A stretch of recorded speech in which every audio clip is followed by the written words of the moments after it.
Hi, my name is Wayne Connell, and I'm the founder and CEO of the Invisible Disabilities Association. IDA's mission is to encourage, educate, and connect people and organizations touched by illness, pain, and disability around the globe. Thank you for joining me while we explore the heart of relationships at the Love Ideas Summit. Now, I'm joined today by 5 incredible people who represent 5 top-class veterans support organizations for the Veterans Roundtable. And I want to introduce them first to you today. So we have Major Bonnie Carroll. She's president and founder of TAPS. That's the Tragedy Assistance Program for Survivors, and a Presidential Medal of Freedom recipient. We also have Colonel Mikel Burroughs. He's the chairman of Victory for Veterans. He's a director of military debt acquisitions and relief for RIP medical debt. And he also runs special phone calls for veterans dealing with PTSD. We have Tom Spooner, Delta Force, Green Beret, 82nd Airborne. Oh my goodness. Been in country more than you can imagine. He's also the co-founder of the Warriors Heart Treatment Center out of Texas. And then Heather Ehle, who's a nurse, but her passion is really for helping people and veterans. And she's the CEO and founder of Project Sanctuary. Then we also have B.C. Reed. He's a former U.S. Navy submariner and co-founder of US4 Warriors Foundation, as well as a New York Times bestselling author. We're thrilled to have all 5 of you together today on our Love Ideas Veterans Relationship Roundtable. Thank you so much for being here today. So I kind of want to start off with, and I'm going to have you just kind of introduce yourselves. So Tom, share with us a little bit about you and share with us a little bit about the Passion organization that you work for.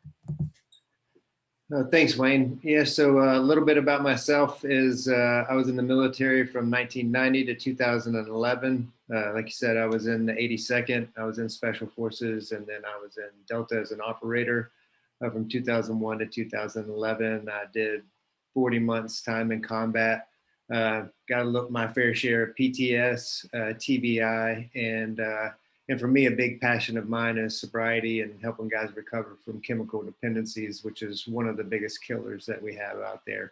And got out in 2011 and did the tactical training business there for a while to pay the bills until I got everything set up with the right partners and that we have at Warriors Heart.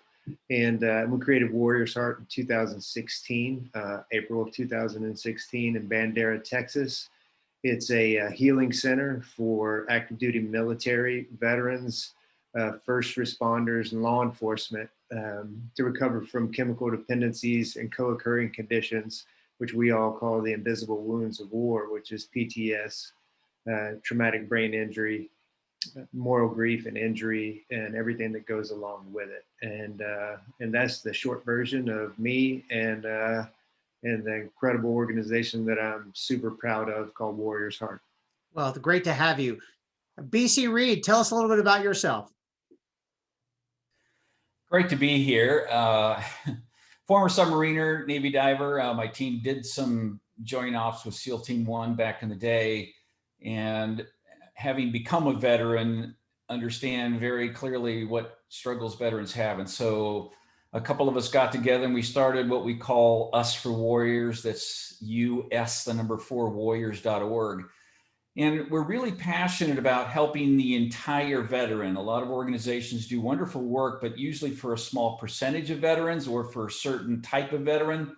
We decided to help the entire community. And most especially, we spend a lot of time with families of veterans. They sacrifice as much, if not more, in many cases, as a veteran. So some of the programs are the usual things, helping veterans in need and so forth, but also we do Food for Warriors Drive. We work with San Diego County, for example, the veterans community there, but also homeless shelters, as well as the food bank program. And every month we help veterans in need in that way, but in almost every way imaginable. So really passionate about that, and just something that's been wonderful for us to be able to help. Well, tell us a little bit about your writing as well. And by the way, my brother was a submariner. He was actually on the Queenfish and was a nuclear power engineer. So I have a little bit of ideas, and we got to actually go visit one of them down in San Diego. And that was quite a tight quarters, I can tell you that. So talk about relationship issues, being on a submarine for 6 months underwater, that'll really try any relationship. Yeah, there were those moments where it was hard to have a relationship with the people you spend 90 days underwater with. I mostly write nonfiction, write occasional novels, but I'm also passionate about not having these incredible things that veterans did in many respects be lost to history. I'm a historian and just wanted to make sure, making sure that we didn't reveal anything we shouldn't, but at the same time, not losing these incredible stories. And so that's what I've been writing about, so that people can understand what veterans did during the Cold War and beyond, and how important that was to all of us. Wow, thank you so much for sharing. Bonnie Carroll, share a little bit about the great work that you're doing with TAPS and yourself. Well, great, Wayne. Thank you so much. As you said, I'm retired Air Force Reserve Logistics Officer. My husband very tragically died in the United States Army. He was killed in an Army plane crash along with 7 other soldiers. That happened back in 1992. And I very quickly realized back then in the early 90s, there was no organization providing support, comfort, care for all those grieving the death of a military loved one. So in 1994, now 27 years ago, TAPS was established to be that direct handoff for military casualty.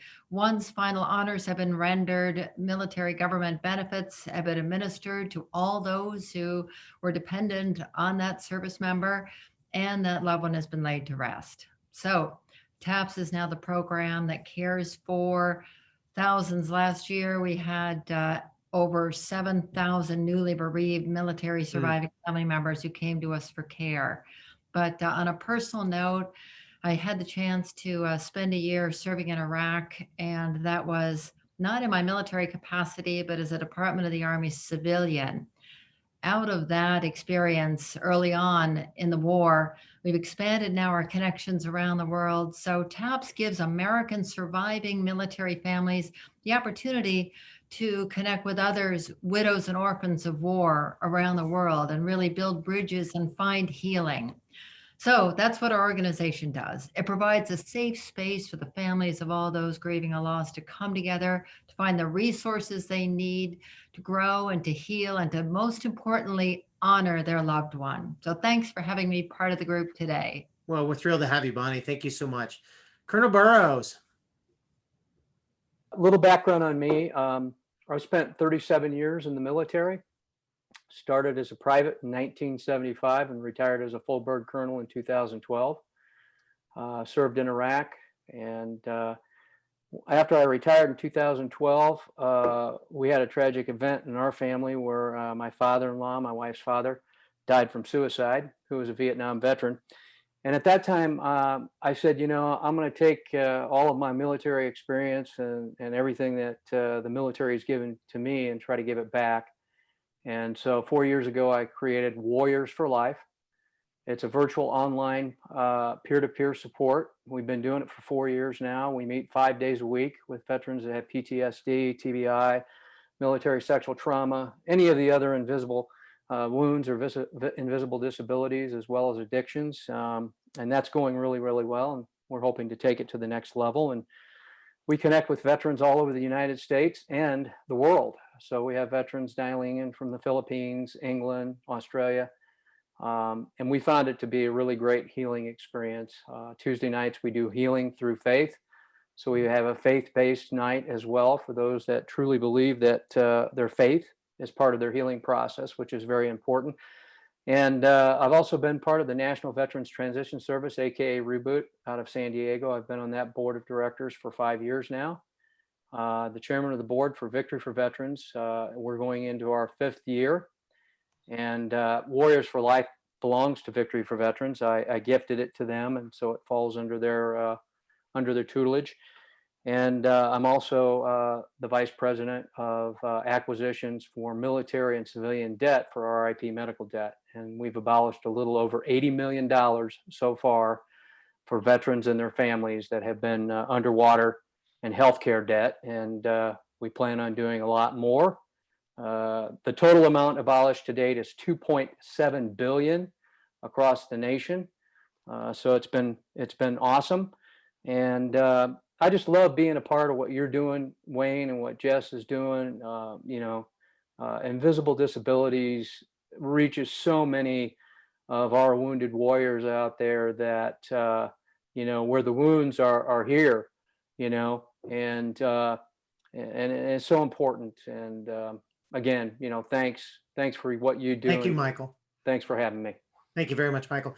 Heather Ehle, share with us a little bit about yourself, why obviously your passion of what you got involved in, and about Project Sanctuary. Okay, thank you for having us, Wayne. And I'm always honored to be among some truly amazing people and other organizations. I'm just humbled to be here and grateful.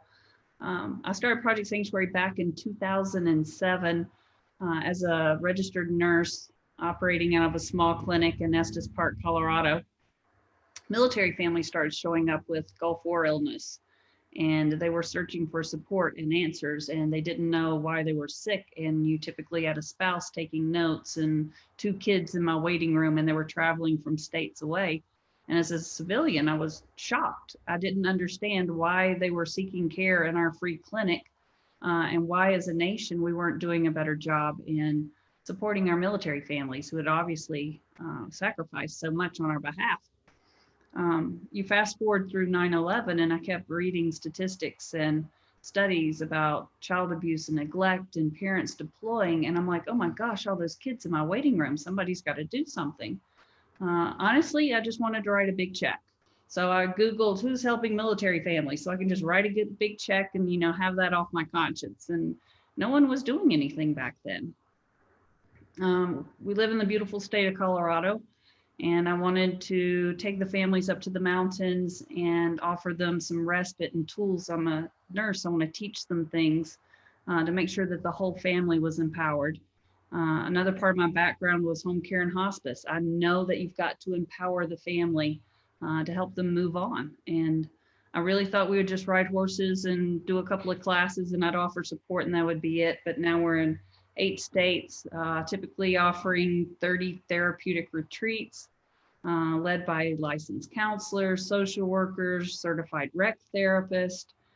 And we're honored to be able to do that for 6 days. But then it doesn't stop there because they kept calling me going, Miss Heather, but I need gas for my car. Miss Heather, I need groceries. Miss Heather, we need mental health help. And we put together a family support program to make sure that these families could continue on their journey of healing, because they are living with post-traumatic stress and traumatic brain injury and military sexual trauma and moral injury. And a lot of that filters down through the family, so that you're seeing a lot of that with the spouses and the kiddos too, with secondary post-traumatic. And now I'm watching my kids from my therapeutic youth groups grow up, get married, and deploy. They're enlisting. I'm watching a second generation. So no pressure for any of us, but we're actually having an effect on a whole nother generation because we've been doing this so long. But I'm happy to say my kiddos seem to be doing pretty well. They're resilient because their families address their mental health and they took the necessary steps to be a healthier family.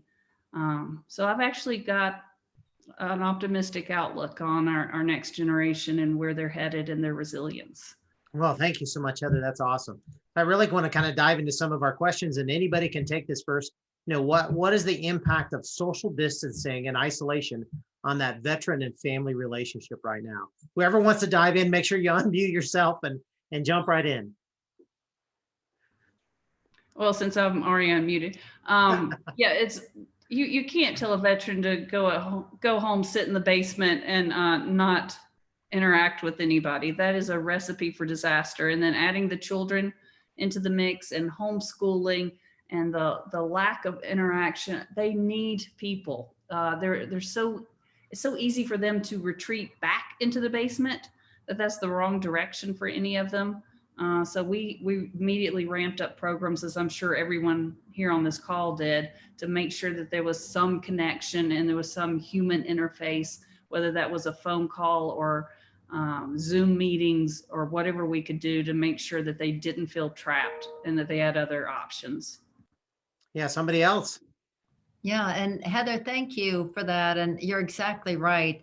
For our surviving families, I mean, they're kind of on the, on the other end of it. And in many cases, we're already living in isolation through their grief and have experienced a very complicated loss. In many cases, they were caregivers to those who were ill or injured or living with post-traumatic stress. And now that world has become even more isolated. So since COVID, we have really ramped up outreach efforts, really trying to get to folks in their homes to find out what the needs are so that we can be there for them and walk this journey right alongside them, whether it's some kind of new financial need or it's emotional support, however we can lessen that burden of the anxiety and the depression. We recognize also that military families, as you just said, can be resilient, and that the rest of the population now may be dealing with this for the first time has a lot to learn from the military experience. So a lot that we can offer and a lot of care that actually has been stepped up at a time when everybody else is kind of stepping back. Hey, Tom, I know you have an inpatient treatment facility. Does that also, do you have an external piece of that as well? So what does that look like from your aspect? Yeah, thanks, Wayne. And the big deal with the folks that come, the warriors that come here is, they're in a position they can't self-recover. I mean, all the retreats and all the stuff that's right there that a lot of folks need. There's a category of them that can't self-recover. They need a 42-day inpatient treatment to clean them up, train them up, get them back to their families, back into what's going on. And as it relates to COVID, a lot of places shut down. They absolutely did. We stayed open. We considered ourselves obviously an essential service because our warriors and their family members don't seek our kind of help that everyone on here is getting because they just want to feel better. A lot of times they're fighting for their lives, they're fighting for their families, their mental health, their emotional health, financial, every piece about it. And so, we noticed with all the other facilities, to include some VA facilities, closing down, the folks just had nowhere to go. And like everyone said, they were already in a position of isolation. And now when you tell them that, okay, the answer to these problems is to isolate, that never just works out good at all. So we're very proud that we stayed open. We've had to deal with COVID here at our facility in the past. We adjusted, we adapted, and we created a wing that was COVID positive. We just kept adapting and moving on because we cannot stop the mission, just like everyone that's on this panel and everything that you do, Wayne, is, no matter what's going on in the world, we adapt and we figure it out and we keep pushing.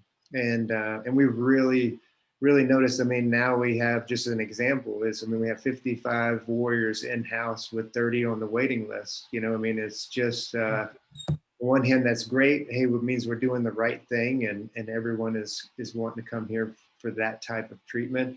And at the same time, it's just, the folks that we have here are the ones that end up potentially becoming that veteran suicide rate. When you mix alcohol and drugs to TBI and PTS, then that's the combo that, that usually takes them. But but we're strong, we're moving forward, we're open, we're essential, and we're not going anywhere. And and we're very proud of that.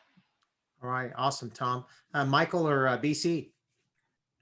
Yeah, I guess we were just lucky 4 years ago to create something online because it's really kind of fit well with the current situation, with COVID and everything like that, and especially with a lot of the VA centers. We advise all of our veterans and our first responders and caretakers. We're just not open to veterans. We're open to a whole plethora of individuals that are suffering from traumatic brain injury or from PTS, and a lot of the VA centers were closed down, and so for people to come in and be able to get on their phone or on their PC, on their laptop, and from the comfort of their home and connect with other individuals that are going through the same thing that peer-to-peer bonding is so strong. And I just want to tell all of everybody on the call here, you are more than welcome to send people our way. We love to connect with new veterans, um, and just like the program that we've got going on with Tom down here in Texas, we're getting ready to open up a wellness center in Costa Rica. We just finished purchasing 166 acres down there along the Pacific Ocean in the southern part on the Osa Peninsula.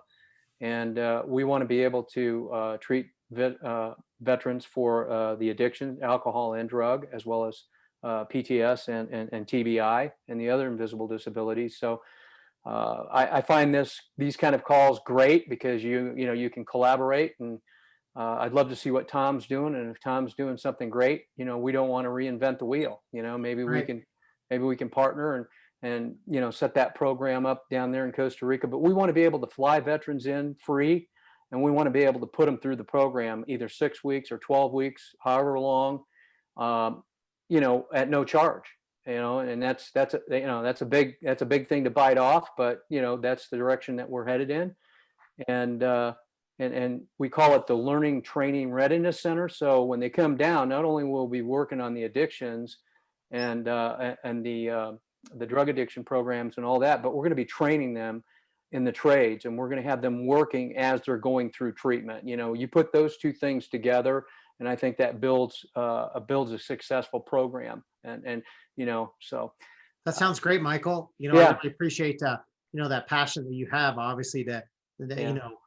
I always like your term when you always talk about that. This is your passion till you fold your flag, and That's right. that's a big deal, and I appreciate that. So, BC, what are your thoughts, and how is US4 working in this area about the isolation, right? Because I can tell you, even my wife being chronically ill for 30 years. We've been social isolating for, social distancing for 20 plus years.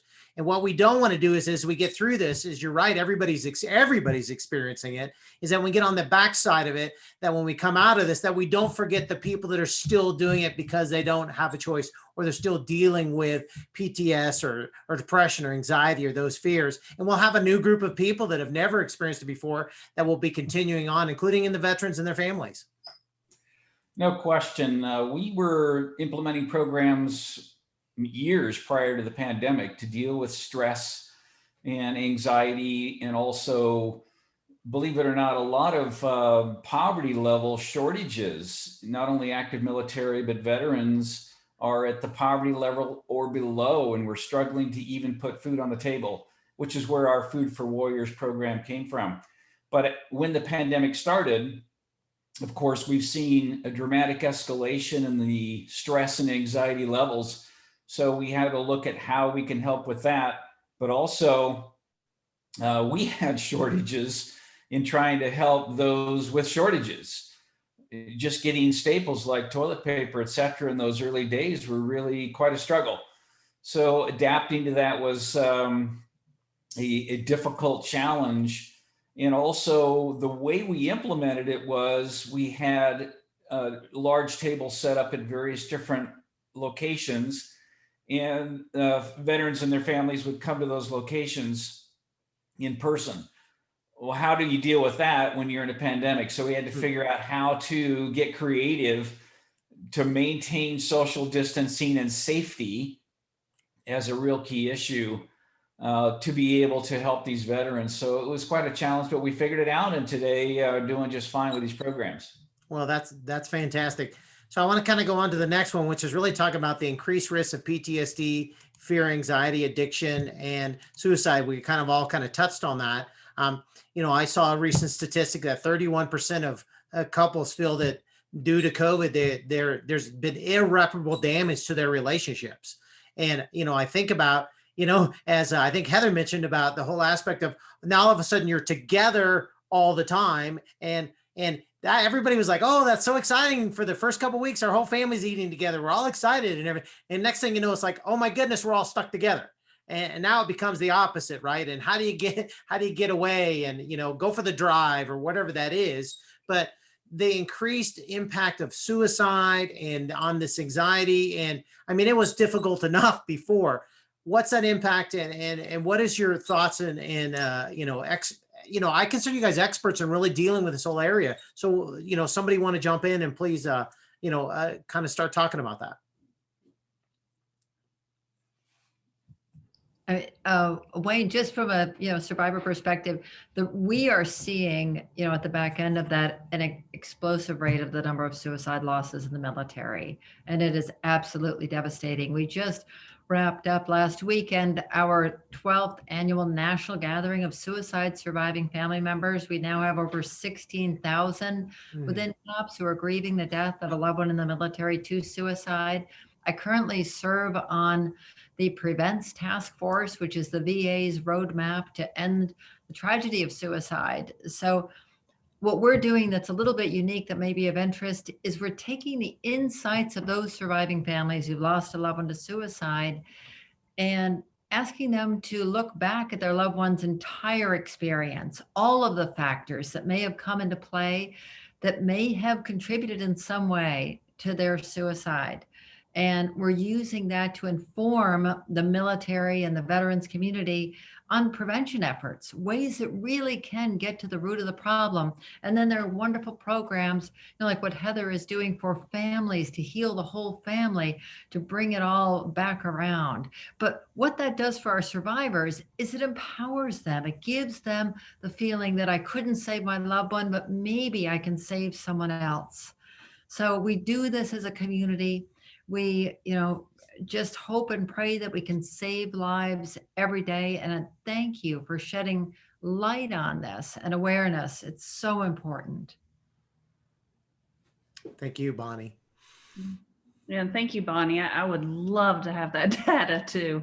What important and crucial work that you're doing, and any insights. And we're seeing families, as Wayne said, just begging for help. We also are essential. We did not take time off. We took, I think, 4 weeks off simply because we had to. And then Georgia called our bluff, and we were immediately hosting retreats in May. We do them smaller. We keep it safe. We've hosted 13 more retreats. Families are jockeying for position. They're like, I don't care if you're full. I already bought my tickets. I'm going to be there. We're critical. We've got to be there. We've had people call up with, we just attempted suicide last week. You have to get us in. Nobody understands. So there's also that isolation of people don't understand. And I think there's always that roadblock also within the military community that civilians won't understand.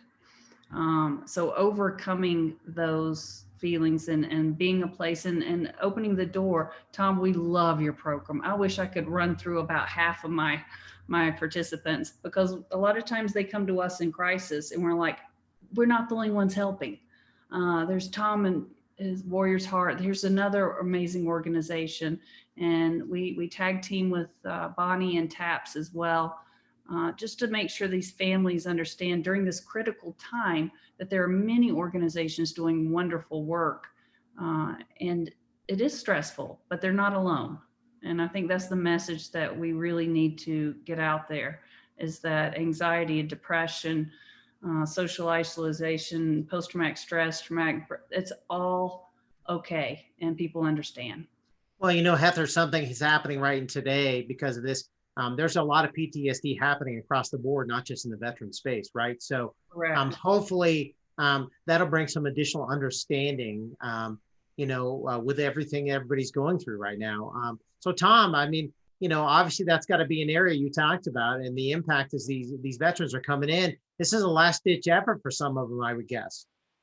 Yeah, it is, Wayne. There's we meet every client that comes here where they're at.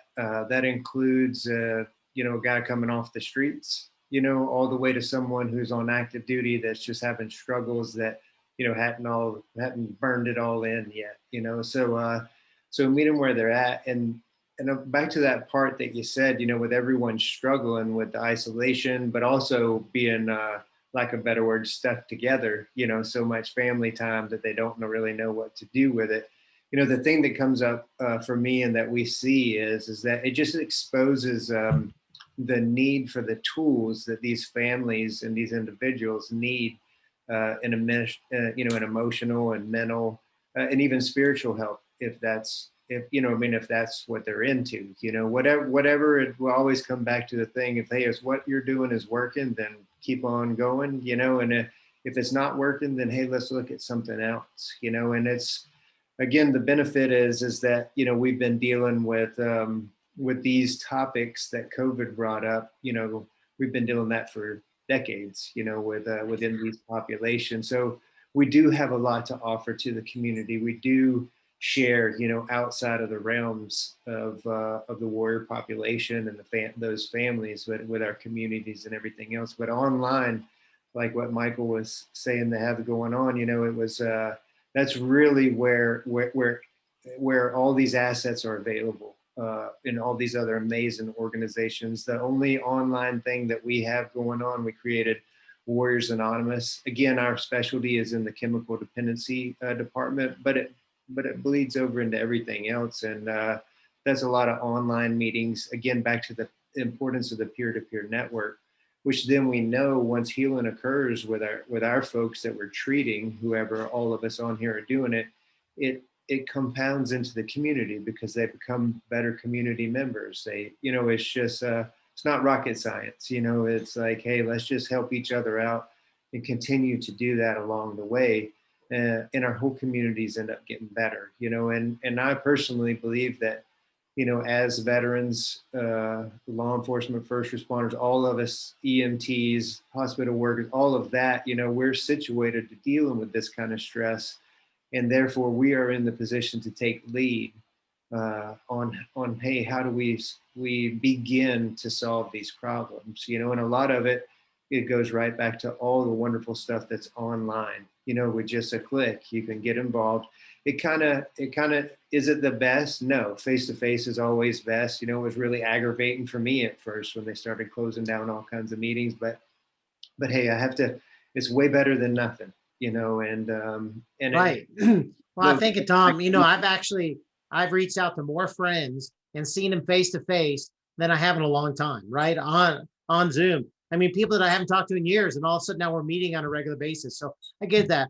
And I do love the fact that when you guys are talking about, you do have experience with things like trauma and PTSD and anxiety and fear that the general public does not.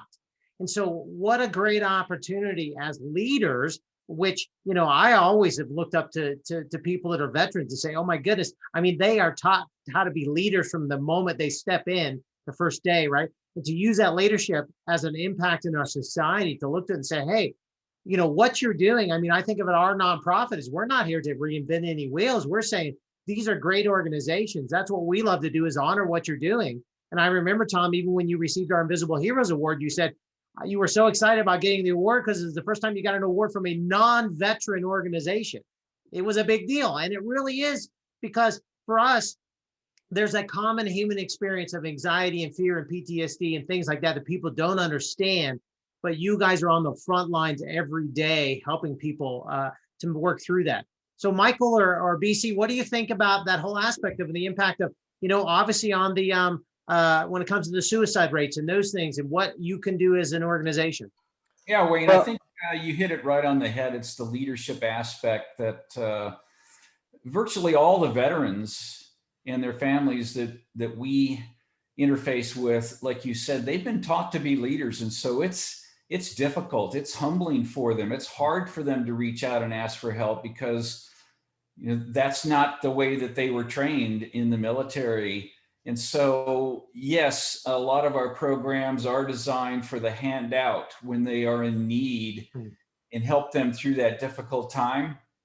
But most of our programs are designed for a hand up, helping them to get back to where they feel they are leaders, not only of their own lives, but within their families, within their community. Our Jobs for Warriors program, for example, to help them to get back on their own 2 feet. Ever since COVID hit, a number of our facilitators, by the way, Christopher St. John, part of your program there, is one of my facilitators on Sunday night. We've covered a lot of things that families can do, during this pandemic, right? And just educational things, what can you do as far as, getting out of the house, getting involved with nature, whatever it takes, and we've had a number of those sessions, 5 days a week to really kind of get that information out and educate and keep people connected with the fact that, hey, there are things that you can do, okay, as a family or by yourself or with one or two members, and, we just got to work together on this. We got to continue to work together on this. And it's that camaraderie that we all knew, when we were a tribe, right? When we were serving on active duty, we were part of a tribe, and I've studied a lot of that, the tribal stuff. And what we're trying to do with Warriors for Life is say, hey, look, the tribe doesn't have to end when you get that DD Form 214, right? We can continue the tribe. And that's what we're trying to do, is just keep those people, keep them connected, all walks of life, all different experiences. And when they share their stories, man, you could feel the healing. I mean, when I get off those calls on a Saturday night, and I do every Saturday night for the last 4 years, I am so moved, by what people have gone through, what they're doing today to manage, and how they're fighting. So our warriors out there, they fight, and Right.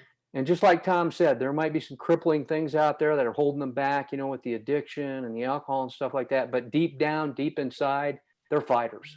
Okay, love it. Well, I think, Michael, one of the things about Invisible Disabilities is we're about believing people, right? And believing when people say I can do this or I can't do that. And we're about validating, right? I hear all the time that, well, people only want to talk about their illness, they're just wanting attention. And I always say, no, the reason why they're talking about it is because you're not listening. And, one of our speakers that are one of the main presenters for this Love Ideas wrote a book called, now I'm going to forget what the name of the book is, but it's all about validation. And it's called I Hear You by Michael Sorensen. And it really is about listening. And as you mentioned, one of the great things that when you create these communities, the community, it's what Heather's doing with bringing together the whole family and the extended family. It's the great stuff that Bonnie, you're talking about how do you reach out and get them involved in their tragedy to use that for something for good, right? But it's about listening. It's about coming together. It's about building a relationship. And I think a big part of what we do is we've been separated is that one of the things that people are clamoring at home, how do I get involved, right? I want to get involved. I don't want to be sitting around doing nothing. You talked about the warrior aspect, it's ingrained to do something and to do something for good, right? To do something for good and to not talk about the fix it mentality, right? It's really about, what can I do? So what I want you to do is, as we kind of get closer to a little wrapping this up here, is each of you to go around and say, tell us about, how do we find out about your organization? What's your website? What's those, what are a couple great programs you're doing? And how can people get involved in your program to help your people that you're helping? So Bonnie, if you want to just lead off with that would be great. Sure, glad to, Wayne. You can easily find TAPS. Our website is taps.org, social media @taps.org. And we have a whole page that has really been a wonderful resource, even outside the military. It's taps.org/COVID. It's got an awful lot of resources there for all those who are struggling with the isolation and anxiety, and also with the losses that have occurred by 220,000 plus American families. We have a fantastic resource at taps.org/suicide. Wonderful support available for all those who are struggling with suicidal ideation, attempt, or who have lost a loved one to suicide. Right now, we are doing a lot of our programming virtually, and we've learned that it actually has opened our availability for so many more families to attend. When we do regional seminars, we now have people from around the country who are coming into these Zoom safe spaces. and being there, as others have said, to share their experiences, to pour their hearts out, to find out that they're not alone. We even have sessions for kids, family programs, where we're teaching the parent the coping strategies while the kids are having a chance to connect with others who speak their language at their age appropriate group. Our helpline is 24/7 at 800-959-8277. That's 800-959-TAPS. And again, lots of resources online at taps.org. Oh, thank you so much, Bonnie. Hey, Tom, you want to share a little bit about how we can find out more about Warriors Heart and how people can support your organization? No, Wayne, how people can find out about Warriors Heart is at warriorsheart.com is the easiest way. There's a phone number that'll be on there also, but the biggest thing about calling that number and checking out the site is just seeing what's going on. And if anyone has any questions, our admissions advocates are just that. They advocate for our folks, so even if it's a question, if a family member has a question, obviously if someone needs help and they want to get enrolled or whatever they want to do, just go to warriorsheart.com and check that out. And just always remember that it's, we get stronger by healing, strength through healing. And we don't do that alone. It takes, like I always said, it takes a village, it takes a tribe, and it takes all of us that are on this call and countless others, and that's how you can find out about us. And Hey, great. Wayne. Hey, Colonel, share a little bit about the couple of organizations that you're involved in and how people can support them. Well, the National Veterans Transition Service, aka Reboot, pretty much you can get out on the web. They've been around for 11 years. They're doing a great job of bringing in veterans off active duty, veterans off the street, transitioning them, getting them back to work. Fantastic organization. And honestly, the face-to-face was great. The 3-week boot camp program was great. But now with the Zoom, we're reaching everybody, all over the nation. People are coming into the workshop. So that's really awesome. victoryforveterans.org, just the way it sounds, all spelled out, victoryforveterans.org. We've got a page on there where if people want to get involved with Warriors for Life, they can just click on and it sends a private message. And we get in contact with them and we, start introducing them to the various nights and what we have going on. And of course, I talked about Costa Rica. We also have got, we're working on trying to open up 30 wellness centers across the country, and all the wellness centers that we want to open up across the country will be in high veteran population areas, and we want to just provide holistic services. Okay, so we got a lot of really cool things happening. And then the last one is, of course, RIP medical debt. You can look it up on the website.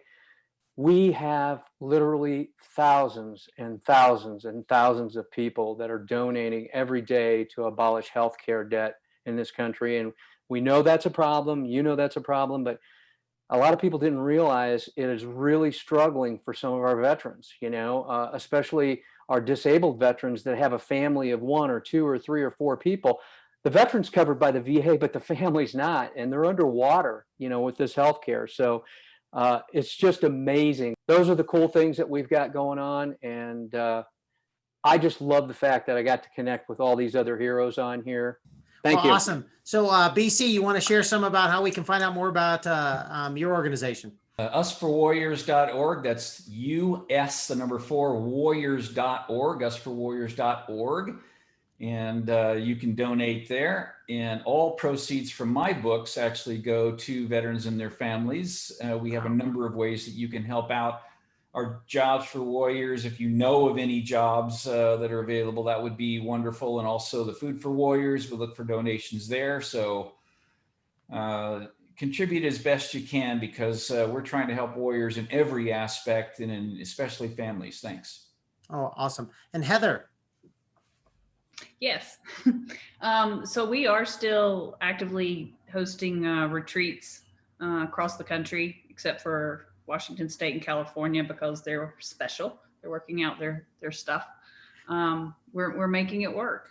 We also launched a Facebook page, PS Wellness Matters, and open that up to not just our families, but any military family.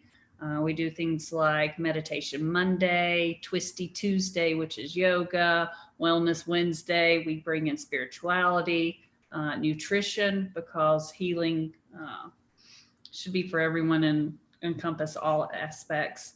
We also have a caregiver support group. And then through our family support, we've actually launched a couple of destination resource weekends and have successfully hosted those as well, where we bring in partner organizations and we do goal setting with families. What are your roadblocks? What are your barriers? All right, these are the people that you can work with tomorrow and meet with them and move forward, because being stuck is not an option. People can reach out to us through projectsanctuary.us. If you do a quick Google search, Project Sanctuary, military families, anything like that, that's going to come up. We're always looking for volunteers. I believe everybody has an ability wherever they are to give back, help, do more. And it's a win-win situation when people show up at our retreats to wash some dishes or read a book to a kid. Then that sends a really strong message back to our military families that they're not forgotten and that people care. And I think that's what they need to know right now, more than anything. So there's lots of ways to volunteer, get involved, and give back. And it's projectsanctuary.us. And let's all send a clear message that it's about the ability and that people aren't forgotten. Well, thank you so much, everybody. By the way, you know, you're all up on obviously the loveideas.org site. There's links to all of your social media, to your websites.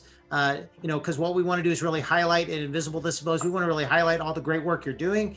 And I'm so thrilled to have you as part of this. You know, one of the questions I was going to ask is why are you passionate about helping veterans? Well, that's been answered I don't know how many times. I mean, the reality is that, you know, if you've been there yourself, you get it. And you understand that how important, valuable people are. Right? That's one of the things we talk about in Invisible Disabilities. People have value, and their value is not based upon how productive they are or what mountain they're climbing or any of those things. It's because they're part of this amazing human race and they just have value. I always say spend 30 minutes with somebody who's been chronically ill for 30 years and your life will be transformed.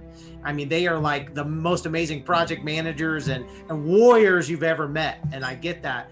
And so we're just thrilled at Invisible Disabilities to partner with your great organizations. You know, we really hope that this Love Ideas Summit and the relationships, people have an opportunity to glean something from what we just talked about and those things to say, hey, you're not alone, right? In this whole journey, your relationships are important, not only with you, but with the community, but with your families. And I really appreciate all of you being part of this. And it's just great to be part of the relationship, the Veterans Relationship Roundtable. And thank you very much, so much for everybody being part of this.